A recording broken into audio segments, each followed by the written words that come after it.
The Five's Jesse Waters has a solution for dealing with climate change. Just get used to it. What solves the climate? How should he be focused on this, Jesse?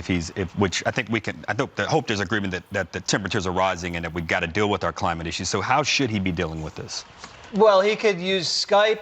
Harold, I got his itinerary so far from becoming envoy. He's been to London, Brussels, and Paris, then went to Shanghai and Seoul, Abu Dhabi, New Delhi, Dhaka, Rome, London again, Berlin, Middle East, North Africa, London again, Moscow.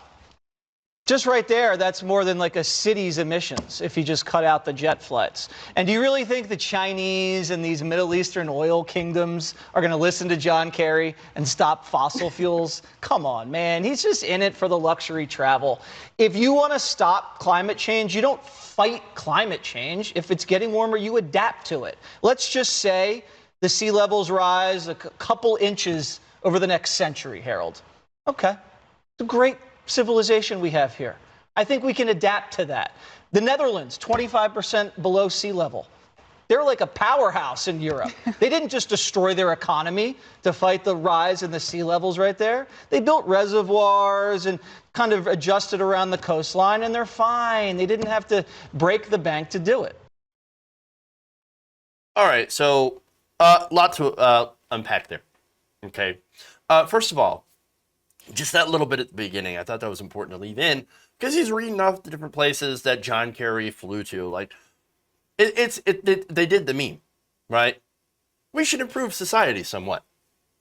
Ah, but you participate in society. I'm very intelligent. They did the meme. They always do the meme, and they don't realize it. It's the dumbest thing I've ever seen. But all right. So now onto the substance.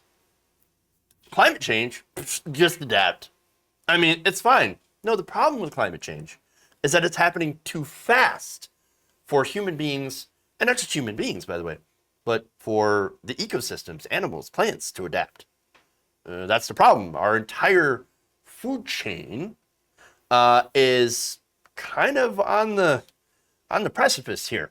If that collapses, we collapse. You can't really adapt if your entire food chain collapses and you can no longer feed 7 billion people. Okay? So that's the problem with climate change. It's not a simple situation of just, oh, why don't we just adapt to it? Well, again, climate has, and conservatives are more than happy to point this out. Well, climate's always been changing. Yeah, it has. But it changes slowly when it comes to geologic time. And so when you have those slow, gradual changes, yes, that makes it so that some species can adapt. You realize that the dinosaurs went extinct because their climate changed after, of course, the asteroid strike. It changed the climate, for one, also blocked out the sun, all that damage. And so part of that eventual extinction was climate change. And of course, climate change has been responsible in some fashion or another for several of the extinctions that have happened on this planet. And so we're trying to make sure that that doesn't actually happen. And so that said, we are facing some pretty dire predictions here of what can happen in just the next 100 years if we continue to change the climate at the rate that we are by putting carbon dioxide and methane into the atmosphere. And so that said, I just adapt to it. It'll be fine. So let's get to the example of the Netherlands, right? So, wow, oh my gosh, he's actually using a European country. Obviously, well, Netherlands must be fantastic, and they didn't have to break their bank, right? Those Dutch, yeah, they didn't have to do a whole lot about climate change. They're doing great. They got it. No, actually, they don't. They're actually doing pretty terrible when it comes to climate change. They're at risk of catastrophic flooding from sea level rise. And let me give you the details. The Dutch government is basically right now destroying farmland to give it back to the sea. Now, let me give you an example of one of those communities. There was a farming community called Noordwood Polder. And so I apologize. I can't, I'm not really good with Dutch. But anyway, let me read this. It's from Politico last year. back in 2019, a report, once a thriving farmland area, Noordwoord is now an expanse of reedy marshlands in the southwest Netherlands, deliberately designed to flood in order to keep nearby Dutch cities dry. And understand that they've been doing this for centuries, right? So creating polders, doing dikes and dams and irrigation, because they are fairly low when it comes to sea level. And so they've had to get really creative. Unfortunately, now, with sea level rise on the horizon as a result of climate change, there's not a whole lot more that they can actually do if you have the catastrophic amounts of sea level rise that we are expecting from climate change. That said, Dutch several years ago, back to the article, when you came to that polder, big nice farms were there, acres with potatoes and onions, said Stan Vlierakers, a dairy farmer who lived nearby. Now when you drive there, there's nothing left of it. The Noordwoord polder was one of 39 such areas selected for the Dutch government's Room for the River program, in which land was given back to the water. It's a modern reversal of the centuries-old practice of land reclamation by the famously low-lying country. So now you could say, oh, but that proves Jesse's point. They're adapting. No, what they're doing is they're literally losing their country back to the sea after decades of claiming the land from the sea. So they're having net losses. That's actually economically disastrous for the Netherlands, especially the more that you have to do it. And now what's important here is that they lost a bunch of farmland. Well, now they're producing less food. You produce less food, you actually have to import more food to make up for it. And by the way, here's the other thing. The Netherlands isn't just adapting, right?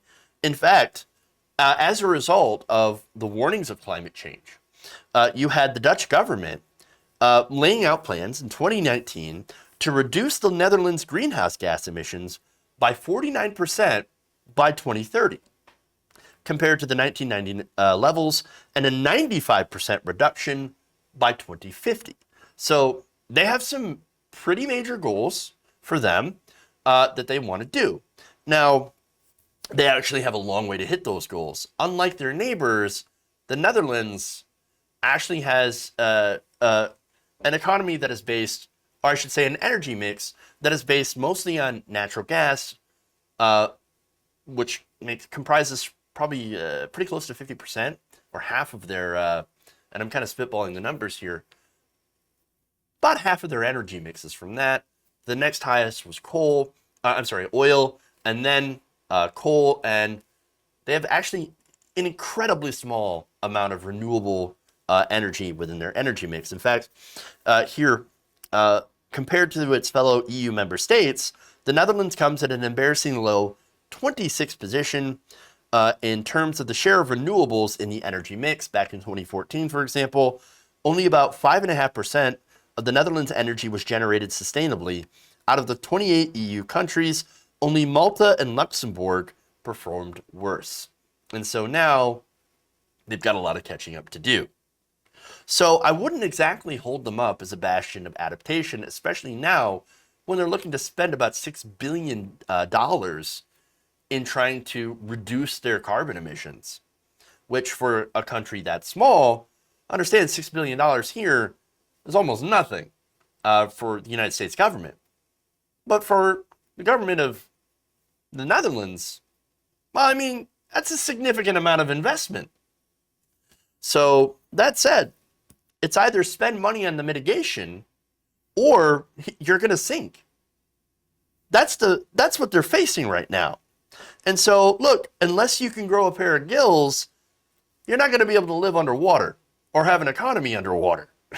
And losing a big part of your country underwater would be devastating. And that's exactly what's going to happen by the end of the century if they do nothing. But people like Jesse Waters, they don't give a goddamn about that. He's just out there saying, just adapt. I mean, yeah, we're sure we kind of fucked up, but let's not do anything about it. What do you expect from Fox News? If you enjoyed this video, please give us a like and share with your friends. You can subscribe and help out the channel by becoming a patron. It's patreon.com/Jeff Waldorf, or you can become a channel member as well by hitting the join button below.